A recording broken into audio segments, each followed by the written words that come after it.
pimpinan daerah Aisyah Kudus, pimpinan cabang Muhammadiyah Jati, pimpinan cabang Aisyah Jati, pemuda Muhammadiyah, jamaah sekalian yang berbahagia.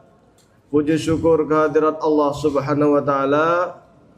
Pada malam hari ini kita sama-sama bisa berkumpul, talabul ilmi, silaturahmi, mudah-mudahan mendapatkan barakah dari Allah Subhanahu wa taala. Salat serta salam semoga tetap tercurah untuk baginda Nabi Muhammad sallallahu alaihi wasallam. Sebuah kesyukuran bagi kami bisa silaturahmi ke Kudus. Kalau enggak salah kisaran 2 bulan lalu saya juga dari Kudus. Waktu itu atau sebelum Ramadan ya, sebelum Ramadan. Berbagi di pelatihan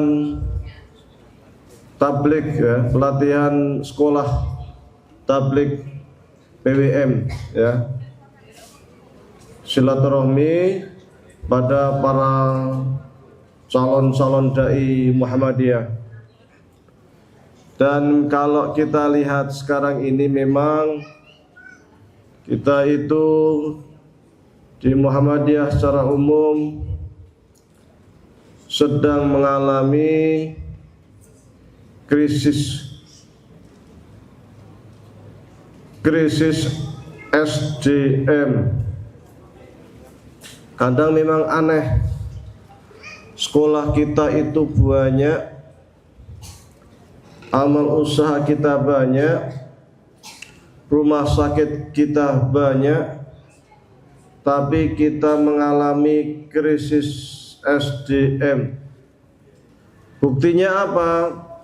Yang jadi pengurus pimpinan cabang ya orangnya itu saja.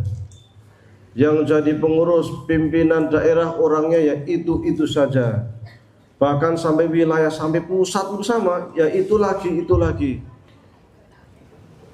Kalau ngaji ini yang paling kentara, rata-rata di atas 50 tahun.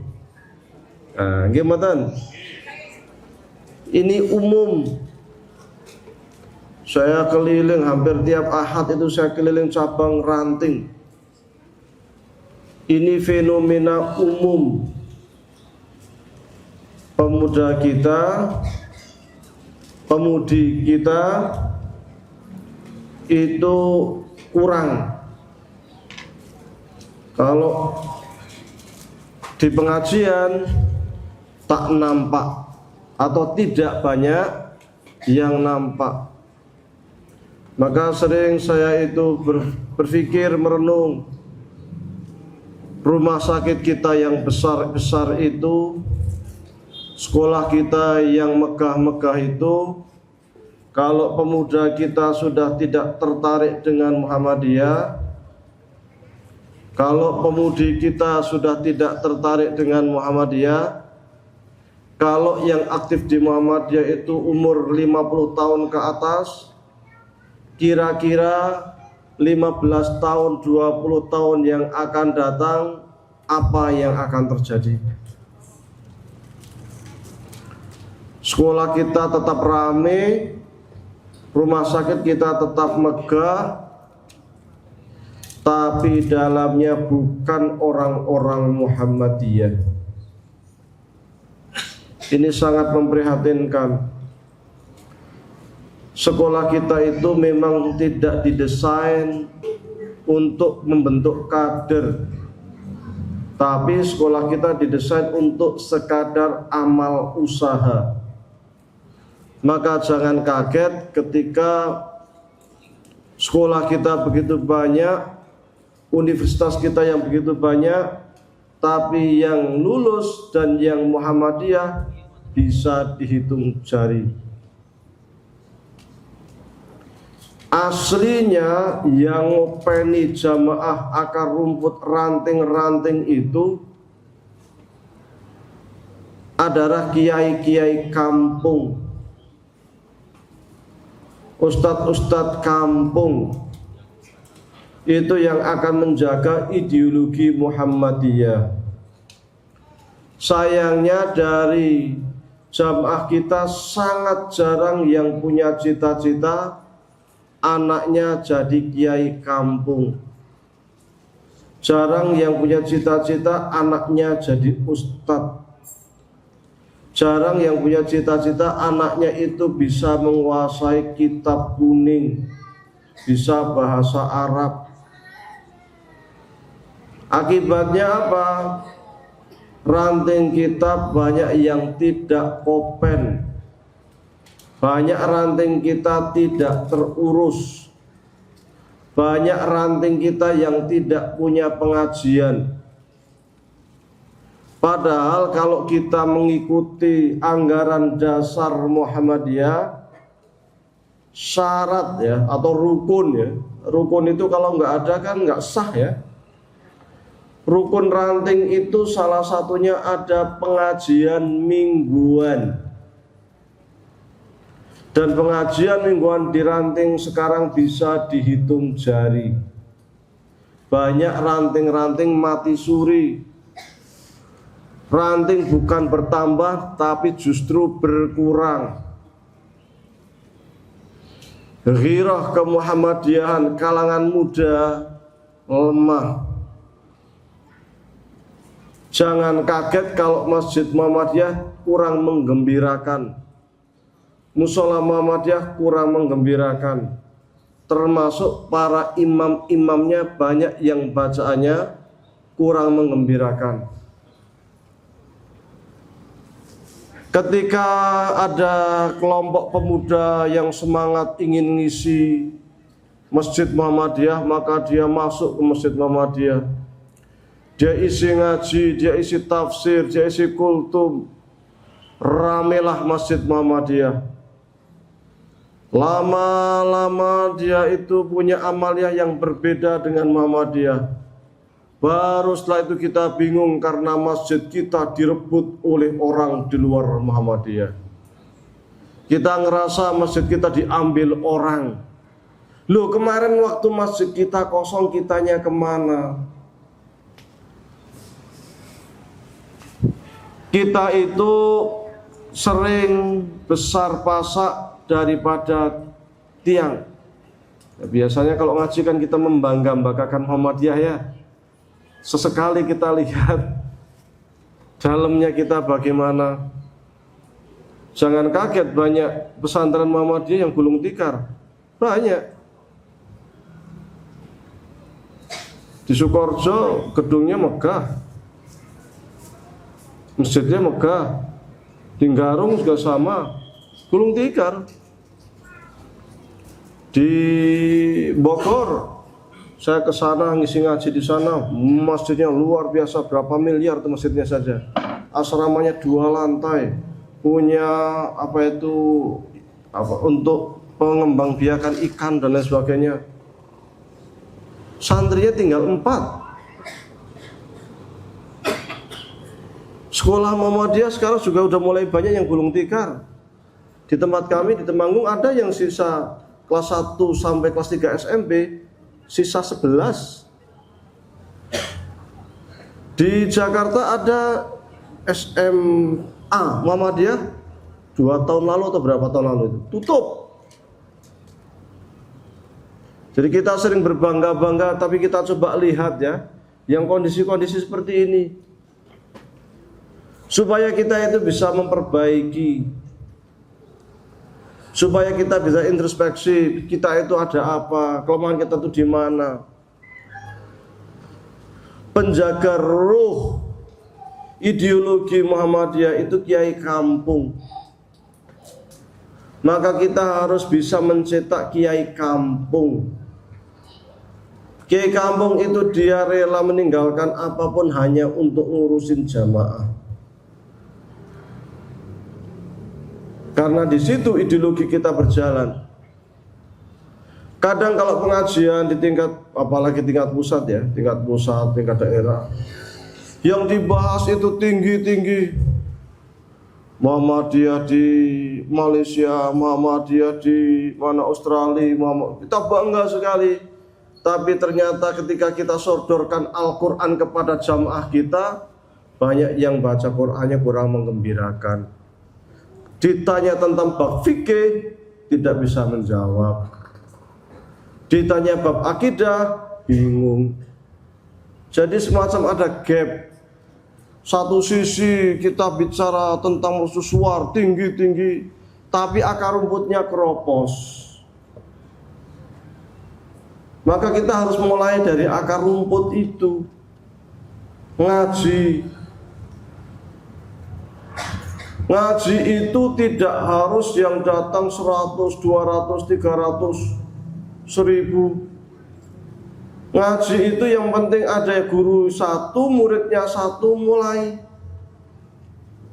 Ngaji itu tidak harus muluk-muluk.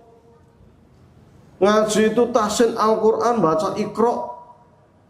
Itu sudah ngaji, tapi harus ada tiap ranting itu.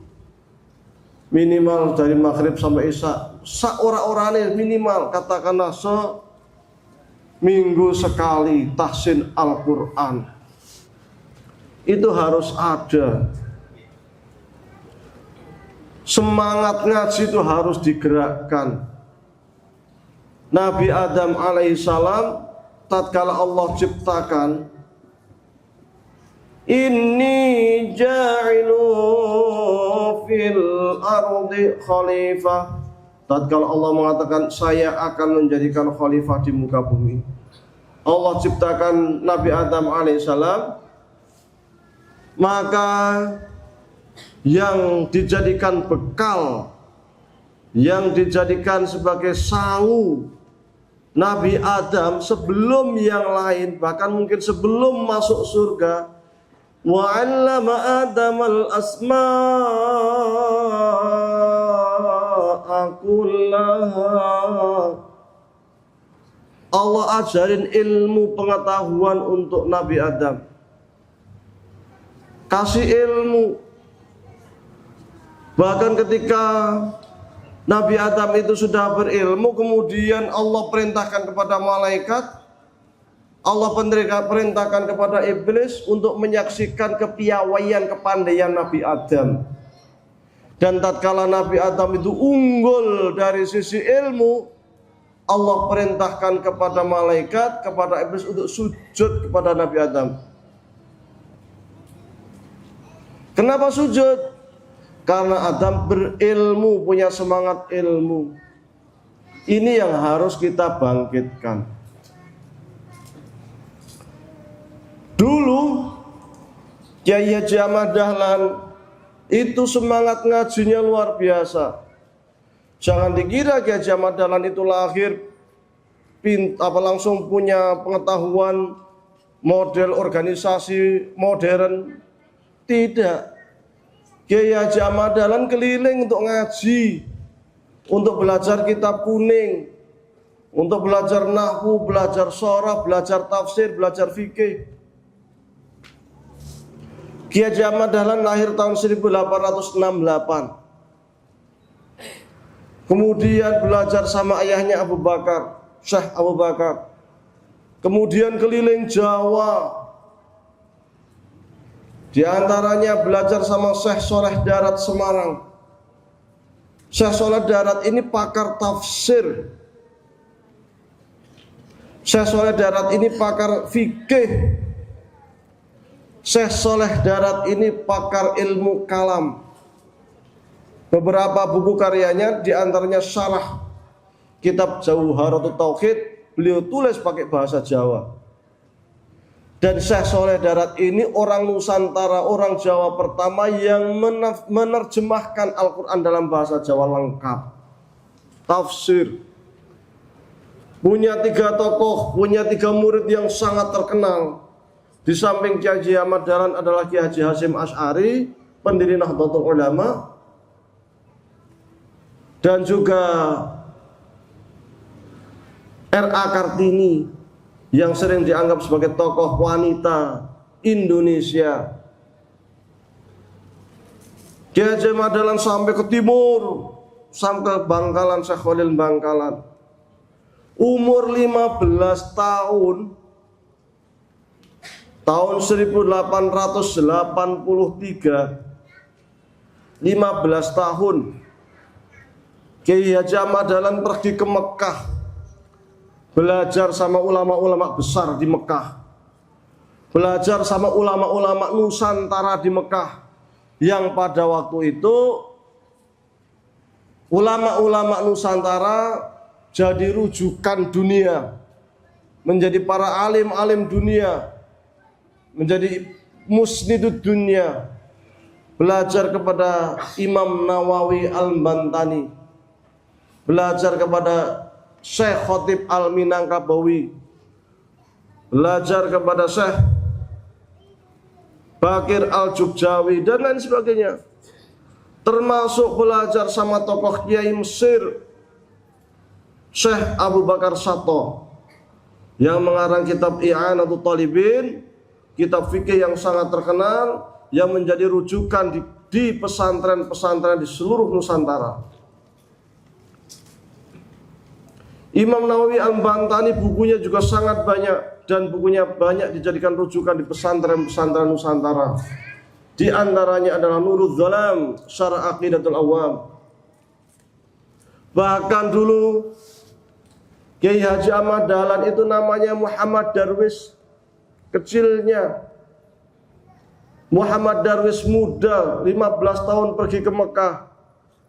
Gurunya Abu Bakar Sato, Masya Allah, melihat Muhammad Darwis pinter, melihat Muhammad Darwis cerdas, melihat Muhammad Darwis punya jiwa revolusioner, jiwa pergerakan, pengen maju, berani. Maka sifat-sifat yang luar biasa itu Abu Bakar Sato teringat gurunya Syekh Ahmad Zaini Dahlan, salah seorang mufti Turki Utsmani di Hijaz, bermadzhab Syafi'i Asy'ari, yang berani menentang berbagai macam gerakan-gerakan yang waktu itu dianggap kurang pas. Di antaranya adalah gerakan-gerakan Wahabi yang mulai muncul di semenanjung Arab, sampai menulis sebuah kitab As-Sawa'iq Al-Mursalah fi Raddi 'alal Wahabiyah, kritik pedas terhadap gerakan Wahabi. Maka Syekh Abu Bakar Sato mengingat gurunya, maka kemudian memberikan rekomendasi kepada Muhammad Darwis untuk ganti nama menjadi Ahmad Dahlan.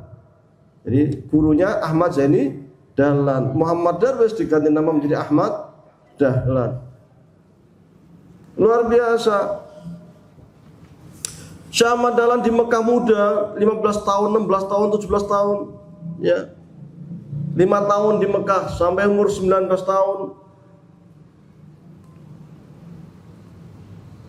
5 tahun di Mekah belajar apa? Fikih.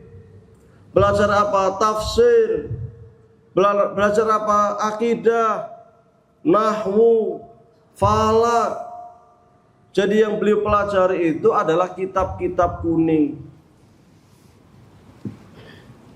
Maka kita ketika hendak ingin mempelajari, meneladani Kiai Haji Ahmad Dahlan, mestinya jamaah kita itu banyak yang paham kitab kuning. Mestinya kita itu tidak krisis dai, mestinya kita itu tidak krisis ulama. Kalau kita mau mencontoh Kiai Haji Ahmad Dahlan muda sebelum belajar organisasi modern, tahun 1888 beliau pulang ke tanah air. Beliau mulai mengajar, beliau mulai menyebarkan ilmunya. Dari mana? Dari kampung Kauman, menjadi kiai kampung, nemanin jamaah.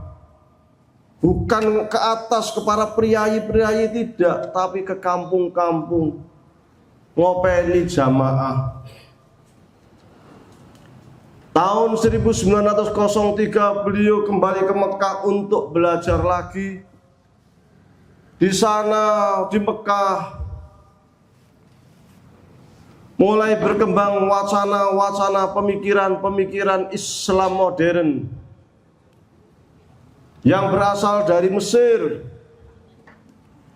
yang dulu sebelumnya dibawa oleh Syekh Jamaluddin Al-Afghani, yang merasa prihatin dengan dunia Islam yang mundur.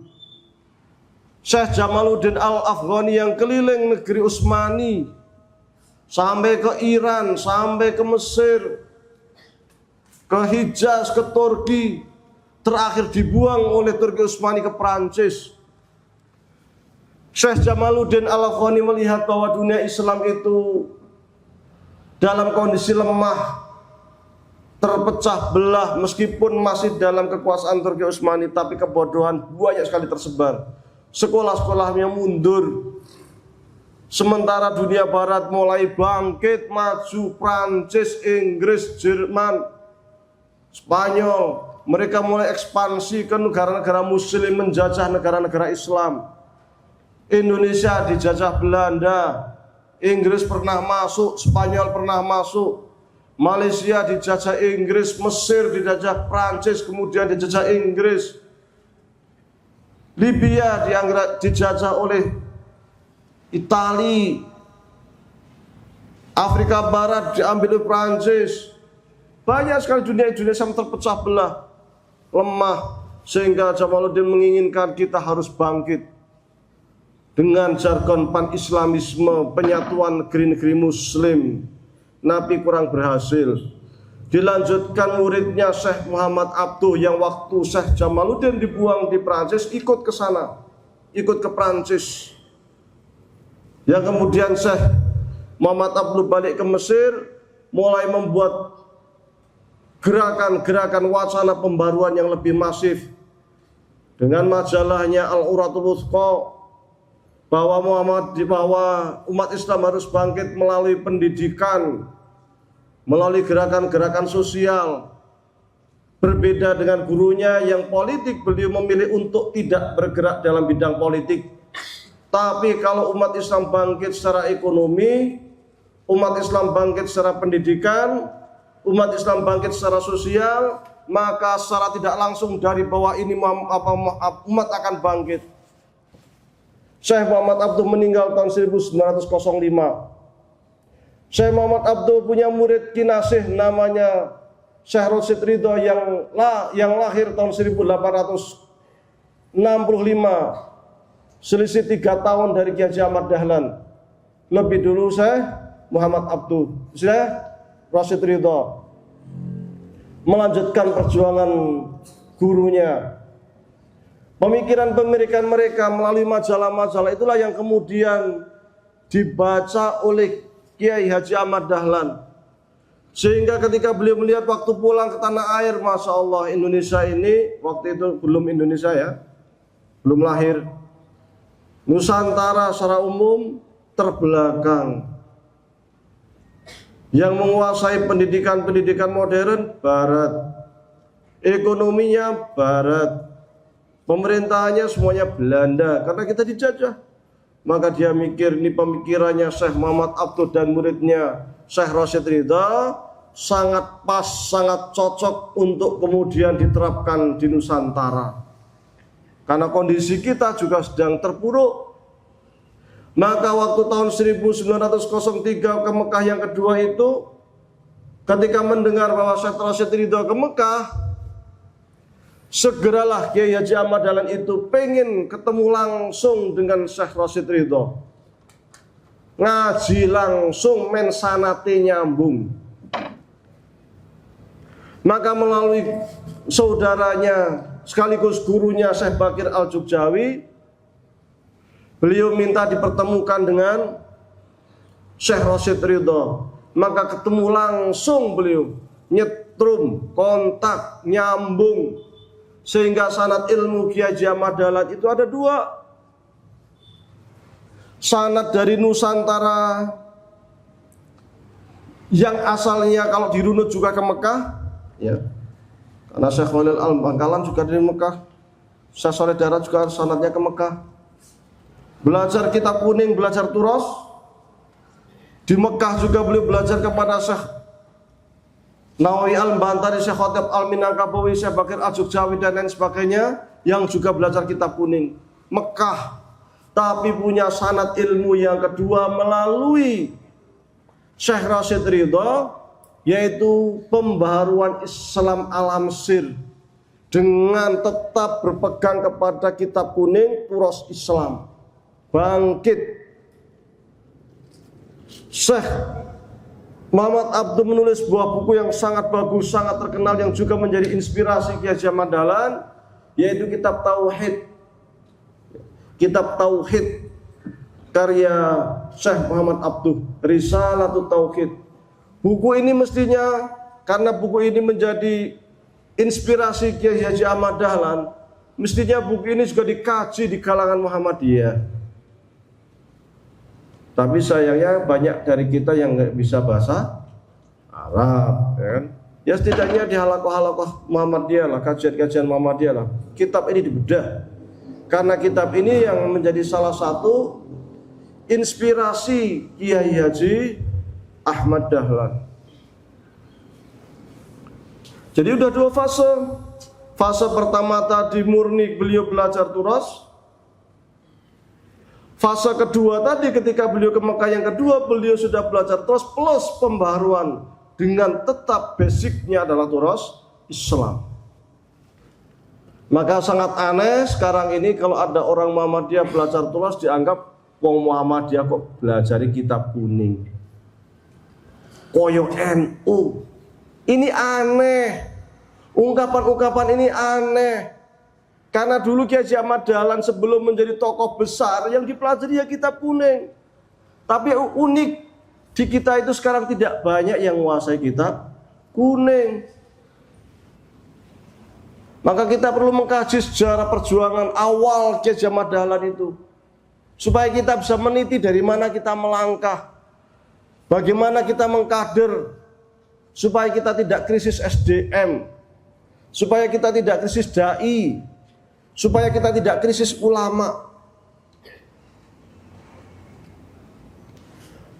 Tahun 1905 beliau balik ke tanah air. Beliau berdakwah.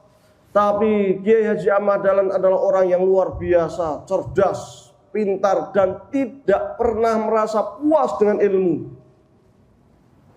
Karena kita itu belajar, ya sejak lahir sampai kita masuk ke liang lahat. Karena thalabul ilmi faridah, menuntut ilmu itu keharusan, wajib. Maka tatkala tahun 1908, tatkala Sutomo mendirikan organisasi Budi Utomo yang berisi para priyayi, organisasi yang modelnya itu model Belanda, yang modern, Kiai Haji Ahmad Dahlan tidak segan untuk masuk ke situ, untuk ikut belajar kepada Sutomo, kepada teman-temannya, rekan-rekannya di Budi Utomo terkait dengan sistem organisasi modern. Maka ada 3 tahapan yang Kiai Haji Ahmad Dahlan ini. Tahapan turos waktu di tanah air, kemudian ke Mekah yang pertama. Tahapan turos plus pembaharuan waktu ke Mekah yang kedua. Yang ketiga, tahapan beliau belajar sistem organisasi modern dengan wacana-wacana barat Belanda. 3 fase ini menyatu dalam sosok Kiai Haji Ahmad Dahlan. Sebelum kemudian tahun 1912 beliau mendirikan organisasi yang bernama Muhammadiyah. Bahwa Muhammadiyah itu butuh corong, butuh dakwah itu bukan hanya melalui sosial, tapi butuh media. Seperti halnya Syekh Muhammad Abduh Syekh Rashid Ridha punya Al-Urwatul Wuthqa, majalah. Maka tahun 1915 berdirilah, terbitlah Suara Muhammadiyah. Luar biasa. Luar biasa Kiai Haji Ahmad Dahlan itu. kemampuannya, kecerdasannya luar biasa. Namun suara Muhammadiyah juga tidak cukup, kita butuh gerakan lain terkait dengan pemberdayaan umat. Maka tahun 1920-an sudah berdiri PKU. Ya. PKU di saat umat Islam masih terpuruk, tempat lain belum kepikiran mendirikan PKU, Muhammadiyah sudah bisa mendirikan PKU, klinik. Maka kalau soal klinik, Muhammadiyah itu jagonya, belum pernah gagal. Ya, belum pernah ada sejarah Muhammadiyah diriin rumah sakit gagal. Tapi kalau Muhammadiyah diriin pesantren gagal, akeh. Ya. Maka ada istilah dulu itu, kata Buya Yunahar itu, nek wong Muhammadiyah membuat pesantren jadinya sekolahan. Nek wong NU nggawe sekolahan jadinya pesantren. Nah, ini ada sesuatu yang perlu kita pelajari. Mengapa kita sering gagal di dunia pesantren? Ya salah satunya itu, yang namanya pesantren itu harus wajib ada kiai. Pesantren ono kiai ini ora dadi. Dan tidak ada yang namanya mantan kiai. Nah di Muhammadiyah kan direktur 3 tahun, diangkat lagi 3 tahun, setelah itu ganti. Jadi pertamanya itu kiai jadi mantan kiai. Nah, kalau kayak gini ya susah, jadinya sekolahan. Makanya mestinya netep, karena dia akan ngopeni, dia simbol, dia akan duduk ngeremi anak-anaknya, santrinya. Kalau dia pergi simbolnya hilang, nggak jadi. Itu yang sering terjadi di Muhammadiyah. Ada yang lebih parah, pendirinya, dia yang berjuang, setelah diganti dilupakan begitu saja.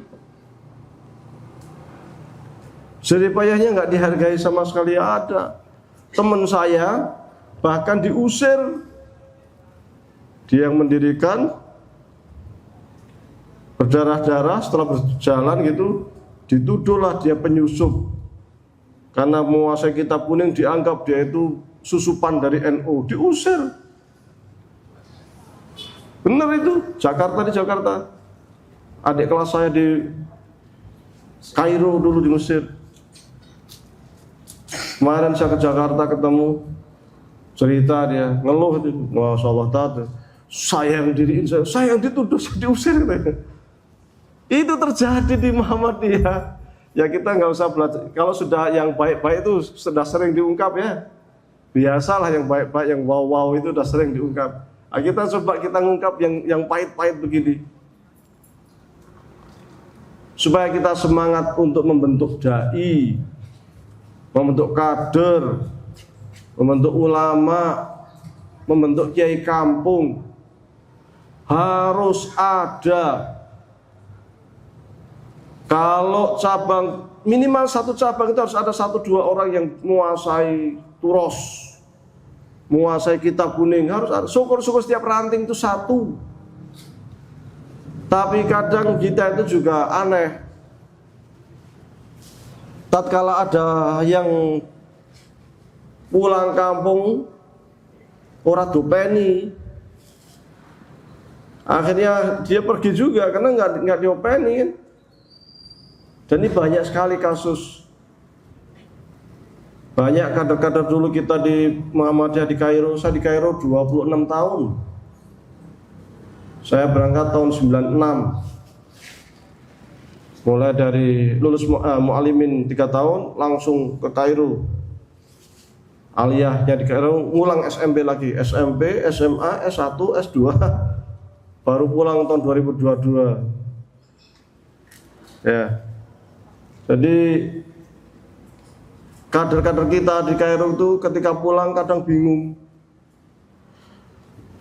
Katanya kita dibutuhkan, katanya ini kan, tapi ketika pulang nggak diopeni, dicuekin, bingung sendiri, aneh kadang.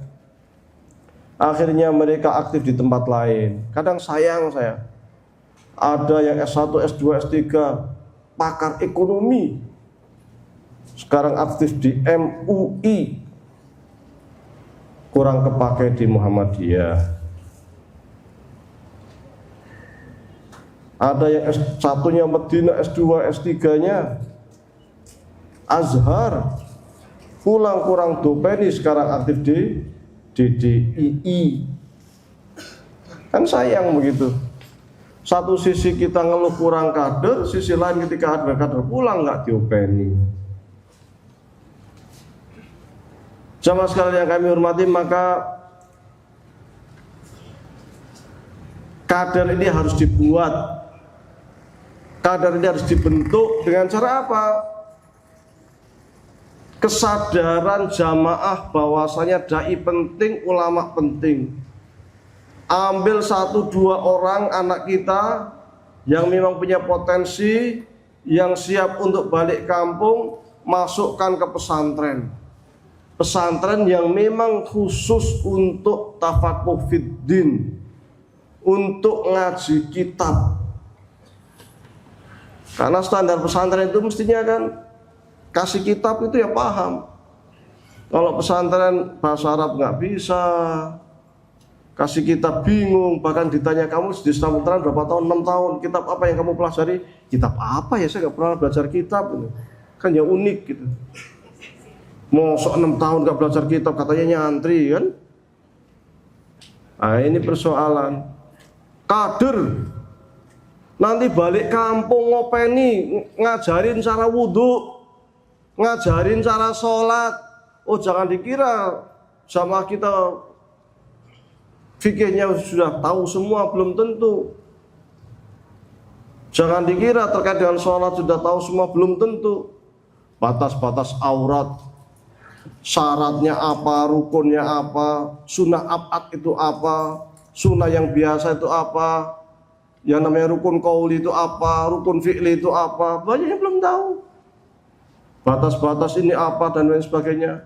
Maka perlu yang ada yang ngopain yang di bawah itu, ya, supaya ada semangat, ada ghirah. Tahun 2002 berdiri Lazismu, resmi mendapatkan SK dari pemerintah tahun 2004. Sejak saat itu luar biasa cepatnya Lazismu. Kalau ada apa-apa cepat, dana miliaran masuk, luar biasa. Maka cabang ranting kalau pengen buat kader bisa kemudian kerja sama dengan Lazis. 1 orang sekolahkan, masukkan ke pesantren, dana ini Lazis, ya kan bisa. Ya, jadi ada space yang digunakan untuk kaderisasi ulama, space yang lain untuk pembinaan, untuk kebangkitan ekonomi umat. Tapi ada space yang memang untuk kaderisasi ulama. Orang ini yang nanti akan balik kampung, yang akan ngopeni jamaah, di backup oleh Lazis. Luar biasa. Lazis ini sangat strategis ya, sangat strategis sekali. Makanya setiap cabang ada KL kan, idealnya. Syukur-syukur ranting ada KL-nya. Sehingga zakat, infak, sedekah itu melalui Lazis. Laporannya jelas, pertanggungjawabannya jelas, keperuntukannya jelas, sangat transparan. Hebat Lazis itu, luar biasa. Maka ketika kita malam ini menyaksikan untuk kemudian pelantikan pengurus kantor Lazis KL Pati ya, Pati ya, Jati, kita sangat senang, kita bangga. Mudah-mudahan ini menjadi salah satu dorongan kita untuk semakin bergerak, semakin mengukuhkan amal usaha, semakin bisa meningkatkan SDM jamaah kita menjadi penopang gerakan Muhammadiyah. Baik, ada yang hendak bertanya sebelum saya tutup? Saya akan bacain sholawat dulu lah, karena tadi ada adik-adik yang baca sholawat. Sebelum saya tutup, saya akan baca sholawat dulu. Namanya sholawat Muhammadiyah, karya saya sendiri. Saya baca sekali, setelah itu nanti saya baca sedikit-sedikit, ikuti. Jenengane sholawat apa? Muhammadiyah. Sekali-kali mau Muhammadiyah sholawatan gitu ya. Ya Rabbi bil mukhtari baligh maqasidana waghfir lana taqsirana fi sunnatil muhammadiyah. Nahmaduka Allahumma ala azimin ni'am yusirna intiba'an li sunnatil muhammadiyah. Wa nusalli ala nabi salatan daimatan izirna nujahidu bil qudwatil muhammadiyah. Wa nu'lini wa al-haqqi bil imani wal islam wa numdi bi khutana fi risalatil muhammadiyah. Fallahu khassal mustafa bi dzikri wa tabsyiri bil wahyi wa tashri'i wal anwaril muhammadiyah. Ya Rabbi thabitna ala khuluqil huda linakuna khurrasan lida'watil muhammadiyah. Coba bareng-bareng ikuti. Ya Rabbi bil mukhtari. Al-Mukhtar itu maksudnya Nabiuna Muhammad sallallahu alaihi wasallam. Baligh maqasidana waghfir lana taqsirana fi sunnatil muhammadiyah.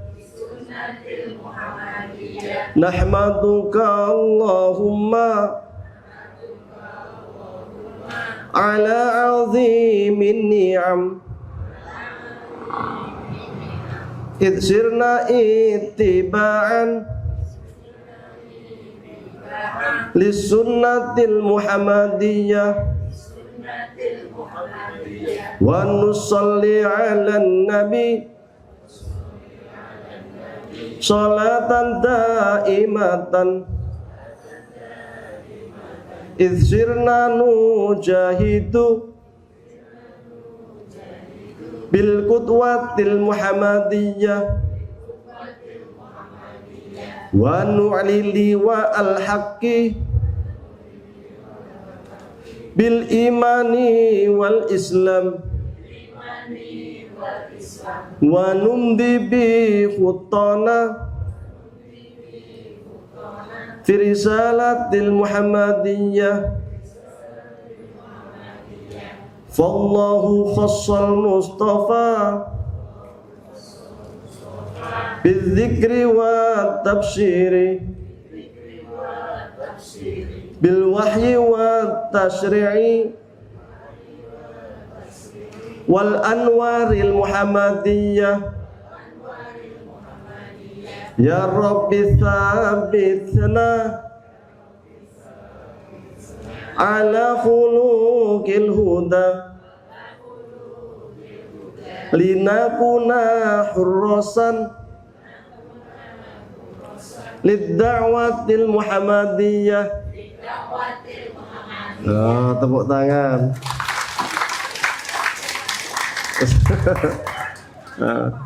Isine opo iki? Ya wahai ya Rabbi bil mukhtari bali maqasidana waghfir lana taqsirana fi sunnatil muhammadiyah. Ya Allah, melalui nabimu ya Allah, mohon ampuni kekuranganku di dalam menjalankan sunnah Nabi Muhammad. Nahmaduka Allahumma ala azimin ni'am. Ya Allah, aku memuji kepadamu terhadap nikmat yang sangat agung yang engkau berikan kepadamu. Idzirna ittiba'an li sunnatil muhammadiyah, karena dengan itu kami menjadi pengikut sunnah Muhammadiyah, sunnah Nabi Muhammad. Wa nusolli ala nabi sholatan daimatan, dan kami panjatkan sholawat kepada baginda Nabi sholatan daimatan yang selalu kita panjatkan. Idzirna nujahidu bil quwatil Muhammadiyah, sehingga kita itu bisa berjihad dengan meneladani baginda Nabi Muhammad sallallahu alaihi wasallam. Wa nu'lili wa al-haqi bil imani wal Islam, dan akan kami tinggikan bendera kebenaran melalui iman kita dan Islam kita. Wa numdi bi khuttana fir risalatil Muhammadiyah, dan kami akan selalu maju ke depan, melangkahkan kaki kita untuk selalu membela risalah Muhammadiyah. Fallahu khassal Mustafa bidzikri wat tafsiri, Allah itu telah mengkhususkan Nabi Muhammad yang selalu disebutkan, yang selalu diberikan kabar gembira, bil wahyi wat tasri'i, dengan wahyu dan hukum syariat, wal anwaril Muhammadiyah, dan juga nur Muhammad. Ya Rabbi, ya Allah, tsabitna ala khuluqil huda, tetapkan kami supaya kami itu selalu berakhlak sesuai dengan akhlak baginda Nabi al-huda. Linakuna khurasan, supaya kita itu menjadi penjaga gawang lidakwatil Muhammadiyah, untuk dakwahnya Muhammadiyah. Baik, kita berdoa dulu sebelum kita tutup. Wa ila ruh tahlilan ala hadhihi as-salihah al-fatihah. A'udzu billahi minasyaitonir rajim. Bismillahirrahmanirrahim. Alhamdulillahirabbil alamin. Ar-Rahmanir Rahim. Maliki yaumiddin. Iyyaka na'budu wa iyyaka nasta'in. Ihdinas siratal mustaqim. Siratal ladzina an'amta 'alaihim ghairil maghdubi 'alaihim waladdallin. Amin. Allahumma shalli ala sayyidina Muhammadin fil awwalin. Allahumma shalli ala sayyidina Muhammadin fil akhirin. Allahumma shalli ala sayyidina Muhammadin fil mala'il a'la ila yaumiddin. Hamda syakirin, hamda na'imin, hamda yuafi ni'amah wa yukafi'u mazidah. Ya Rabbana lakal hamdu kama yanbaghi li jalali wajhika wa 'azimi sultanik. Rabbana taqabbal minna salatana wa siyamana wa ruku'ana wa sujudana wa tadarru'ana wa takhashu'ana wa ta'abbudana wa tammim taqsirna ya Allah ya rabbal alamin. Rabbana ighfir lana dhunubana wa li walidayna warhamna kama rabbawna shighara. Allahumma inna nas'aluka ilman nafi'an wa 'amalan mutaqabbala wa rizqan halalan thayyiba. Allahumma inna na'udzubika min ilmin la yanfa' wa min qalbin la yakhsha' wa min nafsin la tashba' wa min du'ain la yustajaba laha. Rabbana la tada' lana dhanban illa ghafartahu wa la 'aiban illa satartahu wa la maridan illa syafaitahu wa la hajatan min hawaijid dunya illa qadaitahu ya arhamar rahimin. Rabbana la tuzigh qulubana ba'da idh hadaitana wa hab lana min ladunka rahmah innaka antal wahhab. Rabbana hab lana min azwajina wa dhurriyyatina qurrata a'yun waj'alna lil muttaqina imama. Allahumma a'inna ala dzikrika wa syukrika wa husni ibadatik. Allahumma ajirna minan nar. Allahumma innaka 'afuwun karimun halimun tuhibbul 'afwa fa'fu 'anna. Rabbana atina fid dunya hasanah wa fil akhirati hasanah wa qina adzabannar. Sallallahu ala sayyidina Muhammadin wa ala alihi washabbihi wa barik wasallam. Subhana rabbika rabbil 'izzati 'amma yasifun. Wassalamun alal mursalin walhamdulillahi rabbil alamin. Aqulu qouli hadza wa astaghfirullah wa lakum. Nun wal qalami wa ma yasturun fastabiqul khairat wallahu musta'an. Assalamualaikum warahmatullahi wabarakatuh.